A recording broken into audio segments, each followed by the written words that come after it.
Hey, welcome guys to part 3 of the Beginner's Guide to HTML series. Today we're going to be looking into HTML elements in a little more detail. So an HTML element usually consists of a start tag and end tag with the content inserted in between. So the opening tag and then the content and then the closing tag. The HTML element is everything from the start tag to the end tag. So everything from the opening p tag until the closing p tag is the paragraph, right? So in this table, you can kind of visually understand what's going on. So here's the h1 opening tag, then my first heading is the element content, and then the closing h1 tag. Same thing with the paragraph, the p tag, then the content is my first paragraph, and then simply the ending tag. All right. So notice the BR tag, which is a line break tag, it does not have any content. Okay, a line break simply means take me to a new line. So you don't really need any content for that, and for that reason, it does not have an end tag as well. So every HTML element that do not have a content don't usually require an end tag. Okay, so another example would be images. Now let's talk about nested HTML elements. All right, HTML elements can be nested. So an element can contain another element. Okay, so an element can contain multiple elements. Okay. All HTML documents consist of nested HTML elements, okay? So now let's open up Notepad again to try to give us an idea of what this is saying. So let's just create another HTML document. This is the basic layout that we have learned. Inside the body tag, let's put a heading, h1. This is the heading, and let's close it up. So this is the closing tag, and now let's put a paragraph. This is the paragraph, and close it up. So what I mean by nested HTML element is notice that at the very top, actually never forget the doc type HTML declaration. Make sure that this is an HTML5 document, right? All right. So the HTML element contains other elements, and that's what basically nested elements are. So HTML contains a head and a body. Body in turn contains a h1 and a paragraph. So this is basically what is mean by nesting elements. One element, so the body element contains a heading element and a paragraph element, okay? The HTML element contains the head element and the body element. So another important thing that's mentioned in this website is do not forget the end tag, right? Some HTML elements will display correctly even if you forget the end tag, right? So in this example, you can see they forgot the ending tags in the paragraphs. So you can just see the opening p tags, but if you click on this try it yourself button, and you can basically edit the code over here, and this is basically going to be the output. And you can see that they didn't close these p tags, but still they're showing up as separate paragraphs, right? If I add another one, this is a third paragraph, and click on run. You can see I didn't need to close the p tags, and it still displays perfectly. The example above works in all browsers because the closing tag is considered optional. However, this is extremely important. Never rely on this. It might produce unexpected results and/or errors if you forget the end tag, right? So do not forget end tags. Like I mentioned earlier, empty HTML elements are HTML elements with no content. And then they're giving us an example of the BR tag. The BR tag is an empty element without a closing tag. Okay, and there's a quick review of HTML elements. Now let's talk about HTML attributes. So attributes provide additional information about HTML elements. All HTML elements can have attributes. Attributes provide additional information about an element. Attributes are always specified in the start tag, that means the opening tag, and attributes usually come in name-value pairs like name equals quote-unquote value, right?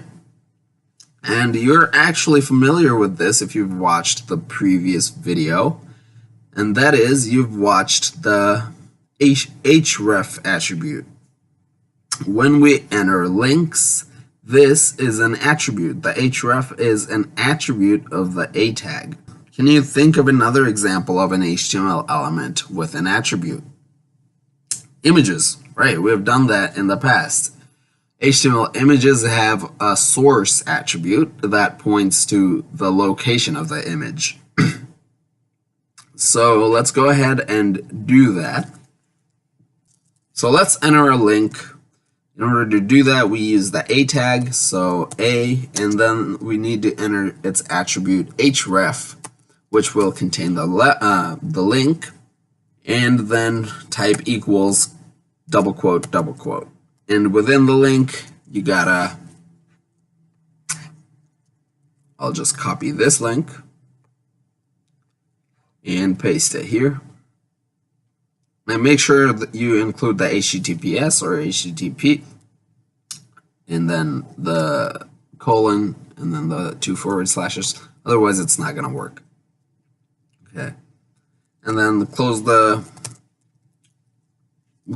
a tag, and then just type whatever you want, W3 schools, and save this document.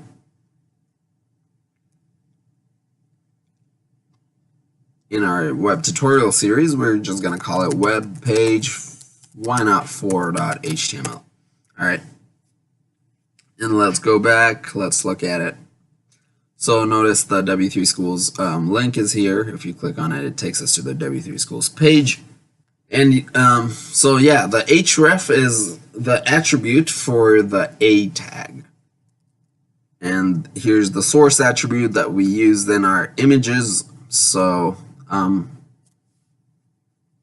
let's go to Pixab A and find an image.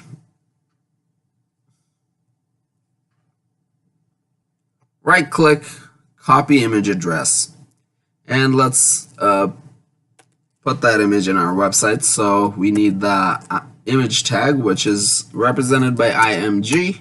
And then we need to include the source attribute.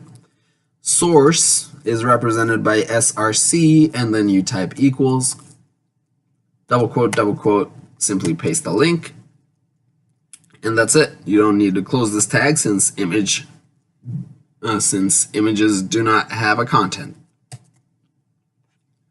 All right, go back to our document, and that image is here. Pretty cool. All right, so something else we can do in our images. So each element can have multiple attributes. So as you can see right now, let me just space it out so it looks a little cleaner. As you can see right now, it has the source attribute. An image can also have a width attribute and a height attribute, right? So if you type width equals double quote, and let's say we want it to be 500 pixels. So we want it to be 500 pixels wide, and we want its height to be equals, it's pretty similar. We also want it to be 500 pixels. Save this document and go back to our browser, reload, and as you can see, the picture has now been resized according to what we put in and its width and height attributes. Okay, the link is not in a new line, so let's put a BR tag over here, and now the image is going to be in a new line. Refresh this, and here we go. So images can also contain an alternative text. So sometimes an image might not be available. During those times, you want to display a text instead of the image itself. So in order to do that, we use the alt tag, which represents alternative text. So ALT equals double quote, double quote. So the alt tag contains, this is an image of a woman in a pool. Okay. Save it, but this time, if you reload the page, nothing's gonna happen. The alt tag that we put in did not really do anything. So in order for us to see what the alt tag actually did, we need to modify this link so it points to something that does not exist. So just delete a little part of the link. So I'll just delete that and save it. And now this most likely does not point to an image, right? Reload that page, and this is an image of a woman in a pool. Now the woman, oops, woman, okay. This is an image of a woman. All right, excuse my typing errors, but you get the idea. If the image for some reason is not available, then the alternative text will come up. Let's fix our link though. So copy the link address again and just paste it within our source, save it, and go back to our webpage4.html, and it's back.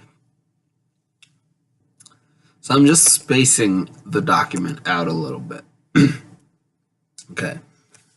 So now let's, our link has the href attributes, our image has a bunch of attributes.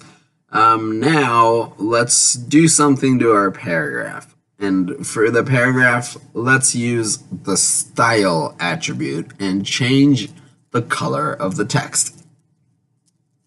Okay, so in order to do that, go to your opening tag and right after P, hit space, and then type style equals double quote, and inside the quote, just type color. Let's make it blue.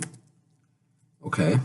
Save this document and go ahead and reload, and now the text is blue. Let's do the same thing for the header, but let's make it red. So it's pretty much the same thing. Style equals color red. Save it, reload, and here's the style attribute in action. So pretty much all our elements inside the body has an attribute at this point, but it's not necessarily the body elements that, the elements within the body that need an attribute or has an attribute.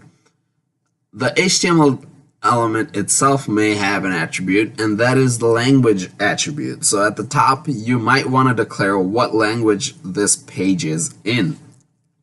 And in order to do that, the language attribute, which is denoted by LANG, and for English, within the double quotes, we just type EN, okay, and save it.